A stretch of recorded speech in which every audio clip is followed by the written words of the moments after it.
Voilà, mon lieutenant, nous assistons à un passage d'avion de chasse. Effectivement, on assiste à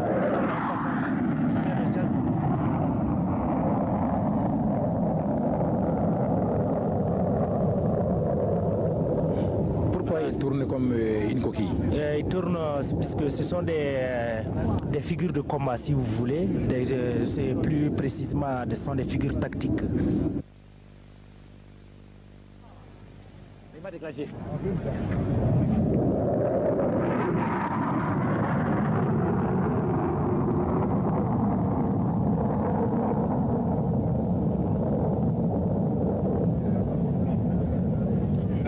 Un parachutiste tiré par un camion. Le para est tiré par un camion.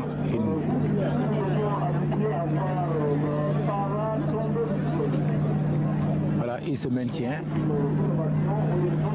C'est une innovation dans ce défilé. Une grande corde. Le parachutiste tient 2 drapeaux. Il est tiré par un camion et il passe au-dessus de nos têtes. On est habitué à voir les parachutistes descendre du ciel, mais pas tirés par des cordes. C'est une innovation.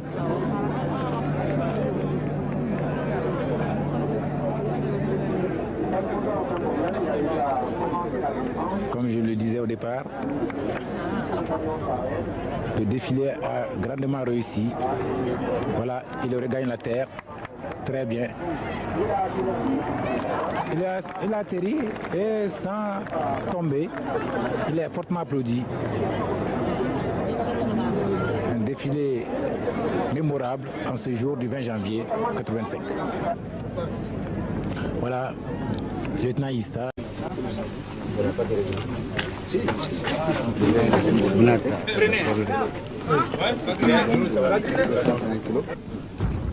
Donc il monte la bombe comme ça, quoi. Oh, oui. Des bombes de 100 kg, de 150 kg. C'est une bombe de 250 kg incendiaire qui est en train d'être montée. C'est-à-dire qu'elle peut brûler combien d'hectares, par exemple? Elle peut brûler et détruire dans un rayon de 500 mètres.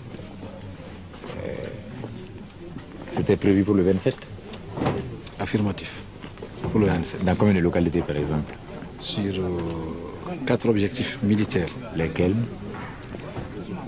Des objectifs militaires situés à Dédougou, Tougan, Nouna, Djibasso. Et Djibasso.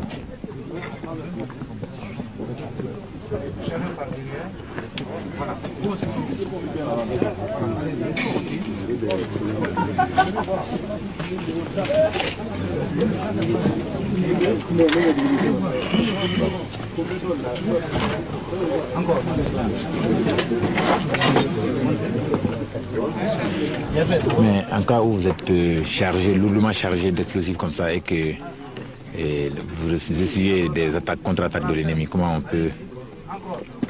on s'y prend? Contre-attaque, il s'agit de savoir quelle contre-attaque.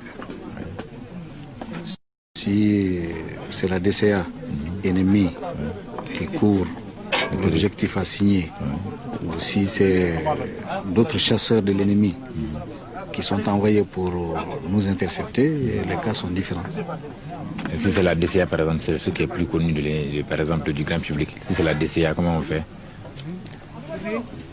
La DCA, nous nous référons généralement aux renseignements.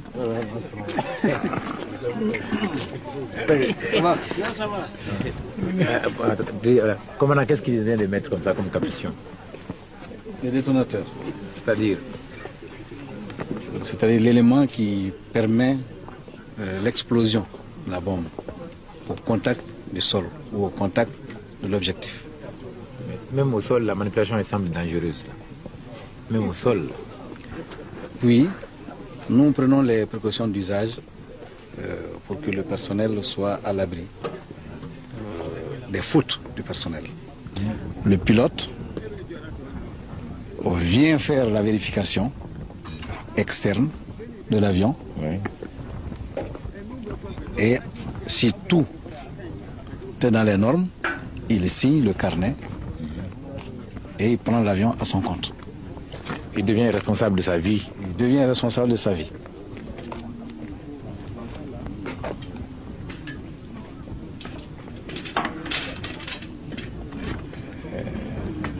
Cet avion de guerre, la vitesse de croisière approximativement, hein? Ici, nous ne parlons pas de vitesse de croisière. J'avais déjà rectifié. Il y a des vitesses de convoyage qui diffèrent selon les altitudes. Selon les altitudes, nous prenons la vitesse la plus économique. Il est permis de dire que sur cet appareil, il existe une vitesse maximale qui s'exprime en nombre de Mach. Ce n'est plus un kilomètre qu'on parle, mais un nombre de Mach. Cet avion peut voler à plus de 2 Mach, c'est-à-dire plus de 2 fois la vitesse du son. Dans le transport peuvent également assurer la protection et dans toutes les directions.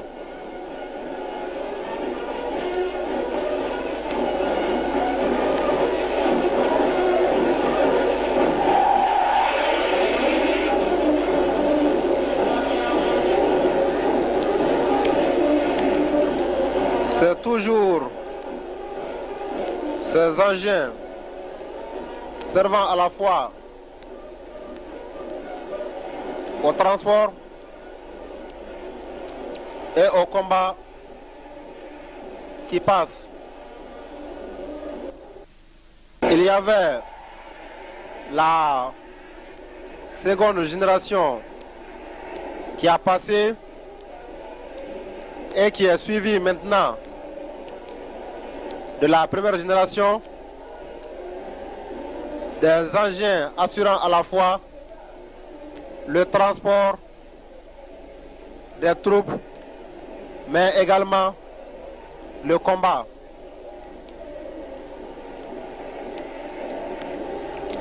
Cette première génération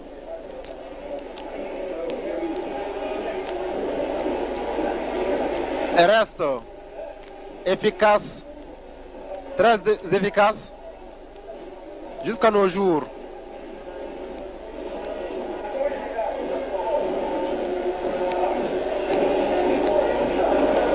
Nous voyons maintenant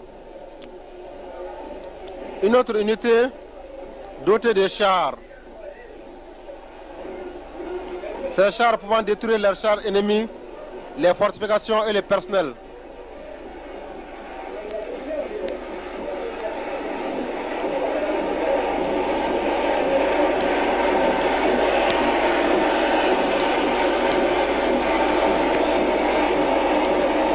Il est dit qu'au combat, l'ennemi numéro 1 du char reste toujours le char.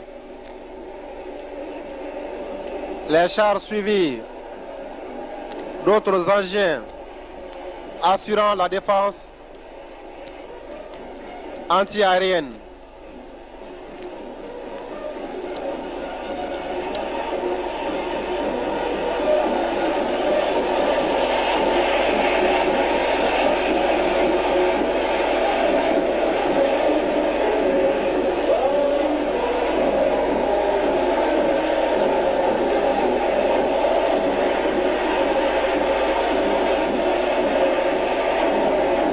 Ces engins de défense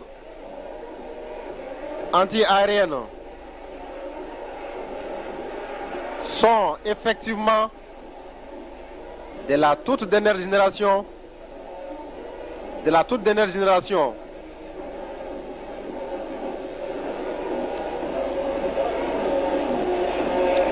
Maintenant, nous assistons au passage de l'artillerie malienne,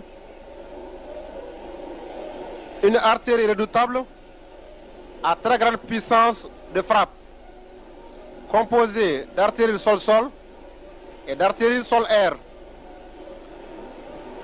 Elle est dotée d'armes classiques de nouveau type et d'armes à réaction très perfectionnées.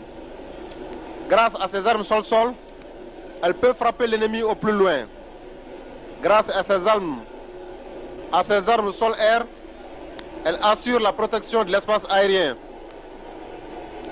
avec précision contre les aéronefs ennemis, n'importe quel aéronef connu de nos jours, quelle que soit sa rapidité, quelle que soit sa vitesse. Dotée de véhicules de combat et d'armes modernes, notre artillerie est l'arme de l'assurance. Pour preuve, cette unité qui passe en ce moment, grâce à sa longue portée de tir et sa haute capacité manœuvrière, peut produire un effet démoralisant et très impressionnant sur l'ennemi. Ces engins ont une très grande précision et surtout possèdent une très longue portée.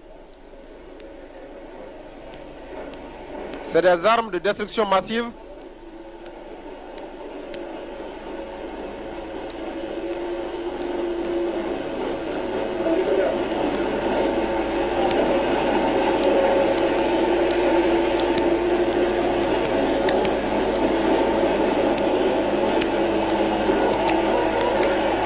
Une autre unité passe maintenant, également utilisée pour la destruction et la neutralisation des forces vives ennemies, des moyens de feu ennemis à découvert, des chars ennemis et autres engins motorisés dans les points de concentration. Sa grande capacité de manœuvre, sa puissance de feu et sa capacité de surprise ont des effets de destruction et démoralisants impressionnants sur l'ennemi.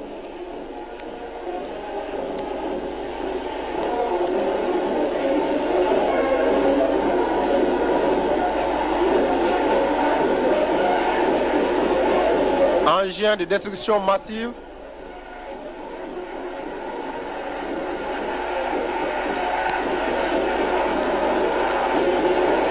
provoquant un impact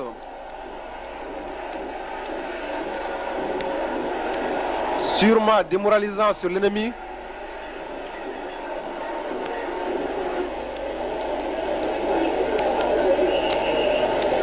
Engin possédant également une très longue portée.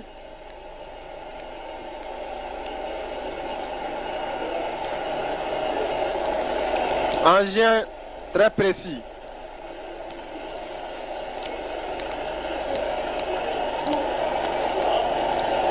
Nous voyons également au passage maintenant une nouvelle génération d'artillerie de campagne, une arme par excellence effectuant des tirs indirects et directs tous azimuts. Elle assure ainsi la destruction et la neutralisation du personnel ennemi et d'artillerie adverse, de même que les moyens mécanisés et les chars ennemis.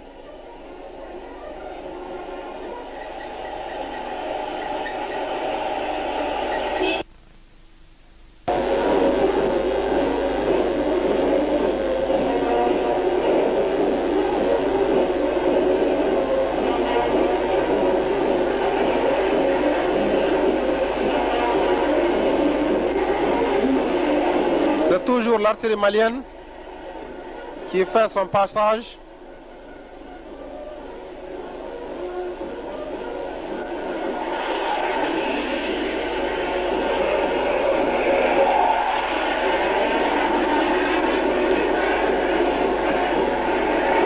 Mon capitaine, vous suivez actuellement le passage d'un avion de chasse. Vous en direz mieux.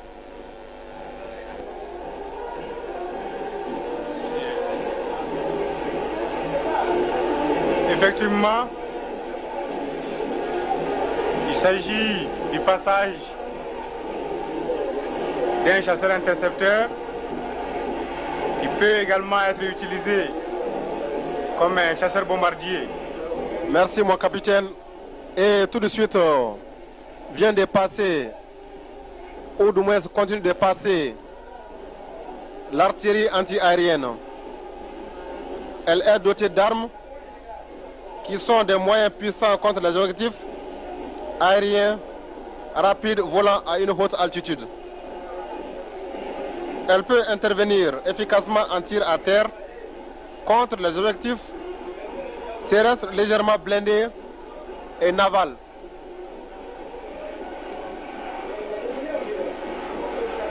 Contribue efficacement à la défense anti-aérienne conçue pour détruire un ennemi recherchant la surprise à très grande vitesse et à très basse altitude.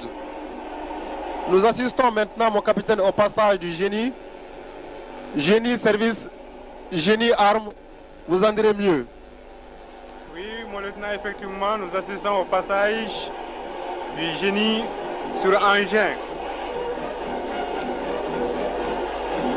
Plus tôt, nous avions assisté au passage du génie à pied qui défilait en compagnie de l'infanterie à pied.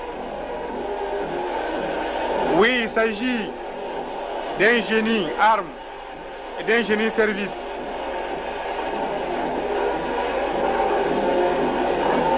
Nous assistons au passage des engins destinés à effectuer des travaux publics et des engins de franchissement.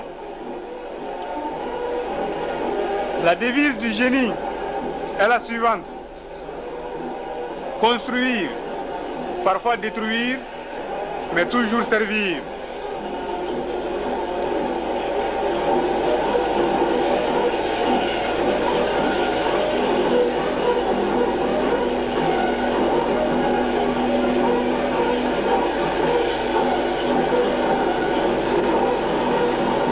Actuellement, nous assistons au passage du groupement de défense anti-aérienne.